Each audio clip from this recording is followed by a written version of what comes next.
धृतराष्ट्र अंधे क्यों थे? महाभारत में धृतराष्ट्र अंधे थे, लेकिन उन्हें यह अंधापन पिछले जन्म में मिले एक श्राप के कारण मिला था। धृतराष्ट्र ने ही गांधारी के परिवार को मरवाया था, लेकिन क्यों मिला था उन्हें अंधे होने का श्राप और क्यों मरवाया था उन्होंने अपनी पत्नी गांधारी के परिवार को? आइए जानते हैं धृतराष्ट्र से जुड़ी कुछ ऐसी ही खास बातें। भीम को मार डालना चाहते थे धृतराष्ट्र। भीम ने धृतराष्ट्र के प्रिय पुत्र दुर्योधन और दुशासन को बड़ी निर्दयता से मार डाला था। इस कारण धृतराष्ट्र भीम को भी मार डालना चाहते थे। जब युद्ध समाप्त हो गया तो श्री कृष्ण के साथ युधिष्ठिर, भीम, अर्जुन, नकुल और सहदेव महाराज धृतराष्ट्र से मिलने पहुँचे। युधिष्ठिर ने धृतराष्ट्र को प्रणाम किया और सभी पांडवों ने अपने अपने नाम लिए प्रणाम किया। श्री कृष्ण महाराज के मन की बात पहले से ही समझ गए थे कि वे भीम का नाश करना चाहते हैं।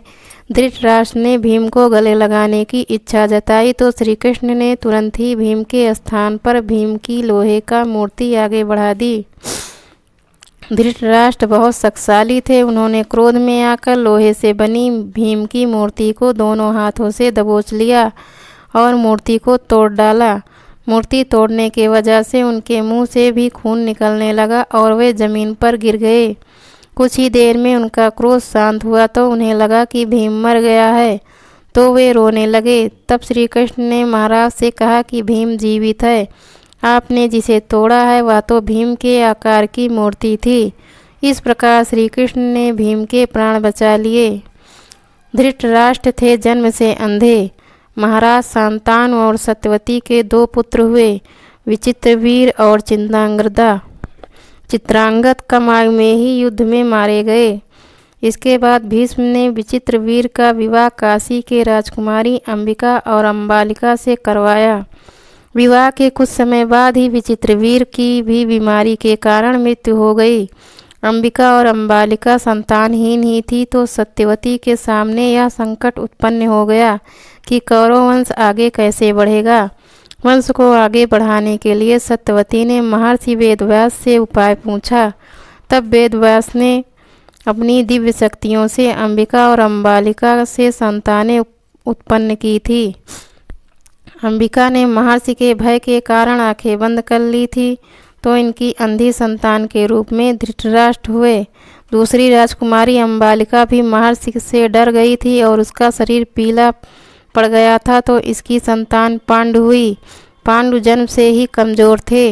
दोनों राजकुमारियों के बाद एक दासी पर भी महर्षि वेदव्यास ने शक्तिपात किया था।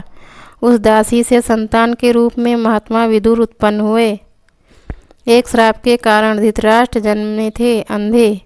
धृतराष्ट्र अपने पिछले जन्म में एक बहुत दुष्ट राजा था। एक दिन उसने देखा कि नदी में एक हंस अपने बच्चों के साथ आराम से विचरण कर रहा है।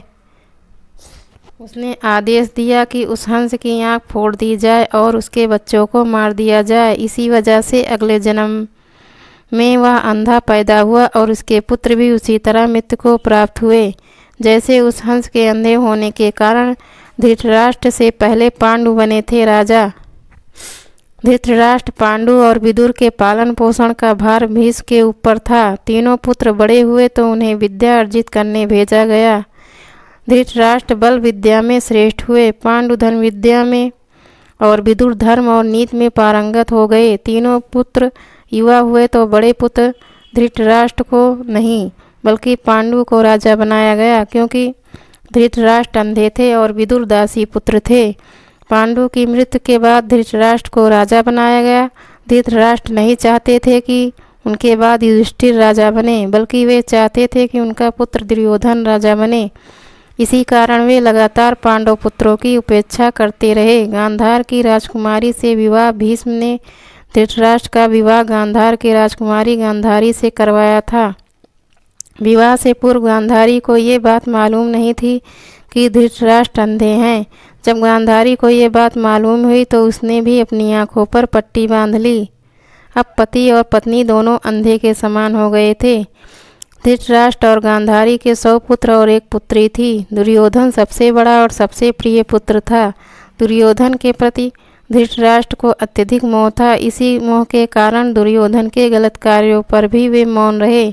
दुर्योधन की गलत इच्छाओं को पूरा करने के लिए भी हमेशा तैयार रहते थे।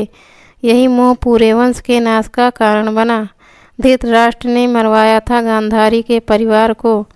धृतराष्ट्र का विवाह गांधार देश के गांधारी के साथ हुआ था। गांधारी की कुंडली में दोष होने की वजह से एक साधु के कहे अनुसार उसका विवाह पहले एक बकरे के साथ किया गया था, बाद में उस बकरे की बलि दे दी गई थी। यह बात गांधारी के विवाह के समय छुपाई गई थी। जब धृतराष्ट्र को इस बात का पता चला तो उसने गांधार नरेश, सुबाला और उसके 100 पुत्रों को कारावास में डाल दिया और काफ़ी यातनाएं दी। एक एक करके सुबाला के सभी पुत्र मरने लगे। उन्हें खाने के लिए सिर्फ मुट्ठी भर चावल दिए जाते थे। सुबाला ने अपने सबसे छोटे बेटे शकुनी को प्रतिशोध के लिए तैयार किया। सब लोग अपने हिस्से के चावल शकुनी को देते थे ताकि वह जीवित रहकर कौरवों का नाश कर सके। मृत्यु से पहले सुबाला ने धृतराष्ट्र से शकुनी को छोड़ने की विनती की, जो धृतराष्ट्र ने मान ली। सुबाला ने शकुनी को अपनी रीढ़ की हड्डी के पास बनाने के लिए कहा। वहीं पासे कौरव वंश के नाश का कारण बने। शकुनी ने हस्तिनापुर में सबका विश्वास जीता और 100 कौरवों का अभिभावक बना। उसने न केवल दुर्योधन को युधिष्ठिर के खिलाफ भड़काया बल्कि महाभारत के युद्ध का आधार भी बनाया।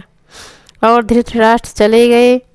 वन में युद्ध के बाद धृतराष्ट्र और गांधारी पांडवों के साथ एक ही महल रहने लगे थे। भीम अक्सर धृतराष्ट्र से ऐसी बातें करते थे जो कि उन्हें पसंद नहीं थी। भीम के ऐसे व्यवहार से धृतराष्ट्र बहुत दुखी रहने लगे थे। वे धीरे धीरे 2 दिन या 4 दिन में एक बार भोजन करने लगे। इस प्रकार 15 वर्ष निकल गए। फिर एक दिन धृतराष्ट्र के मन में वैराग्य का भाव जाग गया और वे गांधारी के साथ वन में चले गए।